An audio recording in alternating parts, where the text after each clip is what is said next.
BJP नेत्री सोनाली फोगाट की गोवा में आकस्मिक मौत की घटना से पूरा परिवार सख्ते की हालत में है। परिवार किसी भी सूरत में ये मानने के लिए तैयार नहीं है कि हार्ट अटैक से सोनाली फोगाट की मौत हो सकती है। सीधे सीधे अब परिवार के लोग सोनाली फोगाट के पीए सुधीर सांगवान पर शक जाहिर करते हुए नजर आ रहे हैं। साफ ये बात कह रहे हैं कि सोची समझी साजिश के तहत ही सोनाली फोगाट को मौत के घाट उतार दिया गया। और सोनाली फोगाट की बहन इस वक्त हमारे साथ बनी हुई है रूपेश। मुझे ये बताइए कि शुरुआत से ही आप ये बात कह रही हैं कि हार्ट अटैक से सोनाली फोगाट की मौत नहीं हो सकती। आपने एक व्हाट्सएप वीडियो का भी जिक्र किया है, कॉल का जिक्र किया, जिसमें वो साफ ये बात कह रही थी सोनाली की वो डरी हुई हैं, उनके साथ कुछ गलत हो सकता है। क्या कुछ उनकी तरफ से कहा गया और अब ये शक जो है सुधीर सांगवान पर ये क्यों गहराता जा रहा है? ये तो मेरे से दीदी से बात हुई तो दीदी बता रही थी मेरे को आना डर लग रहा है, जैसे मेरे साथ कुछ गलत हो रहा है। तो ये बात तो उसकी लास्ट बार जब मेरे से बात हुई थी ये वर्ड थे उसके।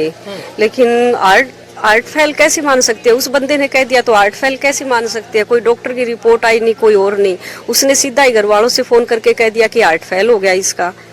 हम तो मान नहीं सकते ना आर्ट फेल, क्योंकि पहले भी ना हमें डाउट था वो बंदा जैसे दीदी को खाने में कुछ दे रहा था, पहले भी 1 महीने पहले भी ना दीदी के जैसे हाथ पैर ना काम करना बंद कर गए थे।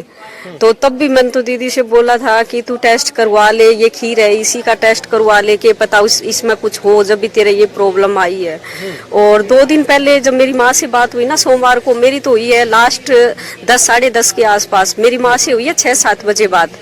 तो जब मेरी माँ से बोली कि माँ मैंने खाना खाने के बाद है ना सुबह भी यही प्रॉब्लम आई कि मेरे हाथ पैर है ना काम करना बंद कर रही हैं। तो हमें तो यही लगता है जी वो खाने में कुछ दे रहा था। और शाम को भी मेरे को तो यही लगता है उसने खाने में या पीने में जैसे ड्रिंक वगैरह में कुछ दिया है उसको, कोल्ड ड्रिंक वगैरह में मिला के कुछ पिलाया है उसको।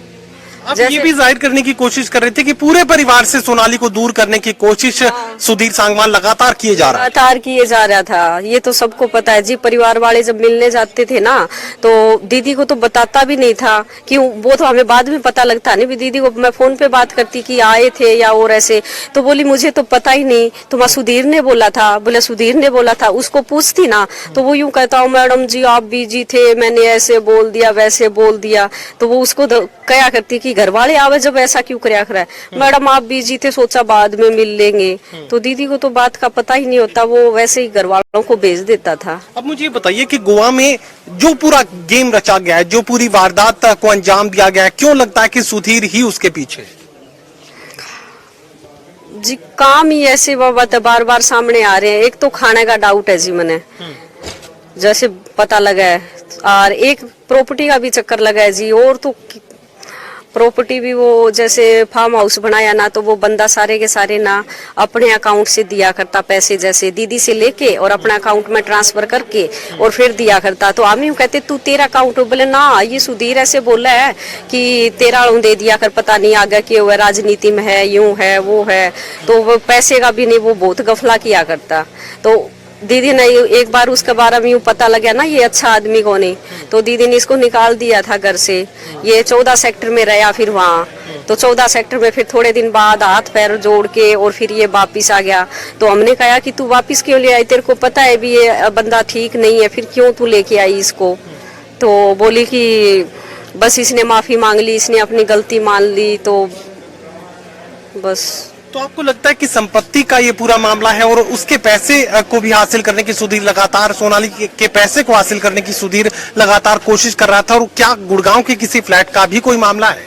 हाँ गुड़गांव फ्लैट है एक, तो हमें तो पता नहीं वो दीदी के नाम है या उसने अपने नाम करवा रखा है, उसके बारे में जी कुछ कौन कह इसका, उसके बारे में पता को नहीं। लेकिन आप ये यकीन तौर पर कह रहे हैं कि सुधीर ही इस पूरी घटना के पीछे है और उसी की गिरफ्तारी के बाद ही इस पूरे मामले का खुलासा हो सकता है?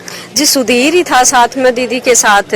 लेकिन जब ये हादसा हुआ ना तो जैसे वो 12 और 6 के बीच की बात बतावा है, 12-6 के बीच अगर दीदी की तबीयत खराब हो या इतने घंटे तबीयत खराब रही है तो चाहे किसी की भी तबीयत खराब हो तो कोई पास में होगा तो उसके घर वालों से कांटेक्ट करेगा वो। तो हमसे कोई कांटेक्ट, उसने 8 बजे फोन किया है। इतने घंटों में तो डॉक्टर से भी संपर्क किया जाना जरूरी है। तो वो कोई यूं थोड़ी कोई गाँव में बैठी थी, वो गोवा सिटी में थी वो। है, कोई छोटा मोटा शहर थोड़ी है यूं वो। लेकिन फिर घर वालों से बात नहीं करवाई उसने, क्यों नहीं करवाई? जब 12 बजे से लेके 8 बजे तक उसने घर वाला से क्यों कौन बात करवाई? तो गोवा में जांच किस दिशा में आगे बढ़ रही है? क्या गोवा सरकार की तरफ से, प्रशासन की तरफ से, पुलिस की तरफ से सहयोग परिवार को मिल पा रहा है? नहीं जी, बिल्कुल भी कौन मिलन लग रहा। उसके खिलाफ है ना FIR दर्ज नहीं करने लग रहे गोवा पुलिस, है ना हमारा कोई साथ नहीं दे रही।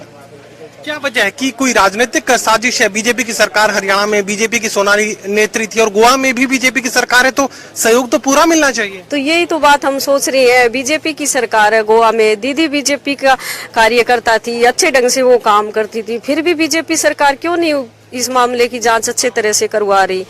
वो सुधीर को सपोर्ट कर रही है, तभी तो FIR दर्ज नहीं हो रही उसके खिलाफ। तो क्या ये मान लिया जाए कि सच को दफनाने की कोशिश सरकार भी कर रही है? तो काम नहीं हो रहा तो हम क्या कहें? हमें तो यही लगता है कि सरकार ही कर रही है। सरकार कार्रवाई करनी चाहिए ना उसके खिलाफ। हम FIR दर्ज करवा रहे हैं तो उसके खिलाफ पुलिस को करनी चाहिए FIR दर्ज, क्यों नहीं कर रही? सोनाली की ननंद भी इस वक्त हमारे साथ बनी हुई है। मुझे बताइए कि सुधीर लगातार ये कोशिश करता था कि सोनाली की परिवार से दूरियां लगातार कायम रहे, परिवार जितना वो दूर कर सके, ये कोशिश वो लगातार करता रहा। हाँ बिल्कुल ऐसे ही करता था। जैसे ही मैंने फोन किया, वो मेरी भाभी का फोन भी अपने पास रखता था। मैं कहती कि ना भाभी से वो तो ये कर रही है, वो तो वो कर रही है। जैसे हम बाई चांस पास चल जाते, मिल जाते, बैठ जाते, तो कहती है चलो मैडम वहाँ मीटिंग है, वहाँ मीटिंग है, देर हो रही है। पिंकी अच्छा तुम घर पे जाओ, तुम वैसे जाओ, वैसे ऐसे करता रहता है। ये भतीजा रहे है, ये भी ऐसे, इसे भी पूछो, यही बताएगा आपको। तो मुझे बताइए कि क्या संपत्ति का पूरा मामला है? सोनाली की संपत्ति को हासिल करने की कोशिश, या कुछ ऐसा सच भी है जिसे दफनाए रखने के लिए ये सब कुछ किया गया? जी, संपत्ति का भी हो सकता है चक्कर, और बिल्कुल है जी कि सच को दफनाया जा रहा है, क्योंकि बिल्कुल एकदम सेहतमंद आदमी और एकदम 5 मिनट के अंदर तो उन्हें कुछ हो नहीं सकता। उन्हें BP, ब्लड शुगर वगैरह किसी चीज की दिक्कत नहीं थी, तो एकदम ये हार्ट फेल की तो सुनना ही वो है। ये बैंक अकाउंट्स के हेरफेर का जिक्र भी सामने आ रहा है, एक गुड़गांव के फ्लैट का जिक्र भी सामने आ रहा है, पूरी संपत्ति का जिक्र भी सामने आ रहा है। परिवार के लोग ये भी कह रहे थे एक दिन पहले लैपटॉप और तमाम जो दूसरा सामान था, जो सबूत बन सकता था, वो गायब कर दिया गया। हाँ जी, कल यहाँ से लैपटॉप लेके चले गए। कल 2 जने आए, 2 पता नहीं 3 जने, और बिना बताए ही वो लैपटॉप लेके चले गए। और अब फोन मिलाया तो अब कह रहे वापसी लैपटॉप दे जाएंगे हम। जब लेके ही मतलब क्यों लेके गए वो, जब उन्होंने वापसी देके जाना था। इतनी देर में तो जी जो डाटा फॉर्मेट करना हो सकता है वो कर सकते हैं। लेकिन डाटा रिकवरी तो खैर संभव है, लेकिन जो सरकार है, गोवा की सरकार का जिक्र करें तो उसकी भूमिका भी आप सवालों के घेरे में मान रहे हैं? जी हो सकता है, हो सकता है जी। जब बीजेपी की सरकार है और बीजेपी वाले ही ये सब काम नहीं करने लग रहे, तो शायद हो सकता है उनका भी कुछ हो। सोनाली फोगाट के जेठ भी इस वक्त हमारे साथ बने हुए। सर, सबसे अहम सवाल और सबसे गहरा सवाल भी है कि पुलिस को जो तफ्तीश जिस दिशा में करनी चाहिए वो नहीं हो रही, जो गिरफ्तारी करनी चाहिए थी वो भी अब तक नहीं की गई। FIR में भी गोलमोल। ऐसा है, गिरफ्तारी तो की हुई है लेकिन उस पे कोई केस नहीं किया जा रहा, ना उससे कोई पूछताछ की जा रही, कुछ भी नहीं कर रही वहाँ की पुलिस और ना वहाँ की प्रशासन।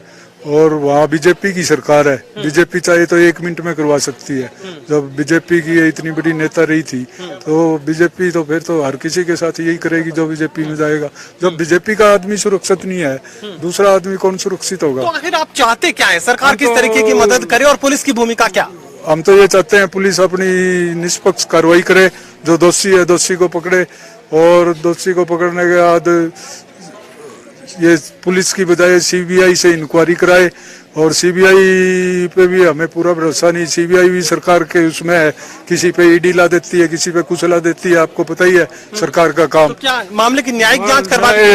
नार्को टेस्ट होना चाहिए CBI के बाद, उसका नार्को टेस्ट के अंदर वो सब बक देगा क्या मामला है क्या नहीं है। चलिए, सबसे अहम सवाल दागने का काम यहाँ पर किया जा रहा है। सुधीर पर सबसे ज्यादा शक परिवार के लोगों को है। उसके पैसे को इधर उधर करने की कोशिश, यानी सोनाली की फोगाट के बैंक अकाउंट से भी पैसे को इधर उधर करने की कोशिश की जा रही थी। इसके अलावा संपत्ति को लेकर भी सवाल सामने आ रहा है। और सबसे अहम सवाल, सबसे संजीदा जो सवाल सामने आ रहा है कि भारतीय जनता पार्टी पर ही सवाल परिवार के लोग खड़े करते हुए नजर आ रहे हैं। गोवा में किसी भी तरह का सहयोग सरकार की तरफ से, पुलिस की तरफ से, प्रशासन की तरफ से इस पूरे मामले की जांच को लेकर नहीं मिल पा रहा। CBI जांच की मांग परिवार लगातार सामने रख रहा है और उसके साथ ही ये भी कहने की कोशिश कर रहा है कि सबूत को भी मिटाने की कोशिश लगातार जारी है।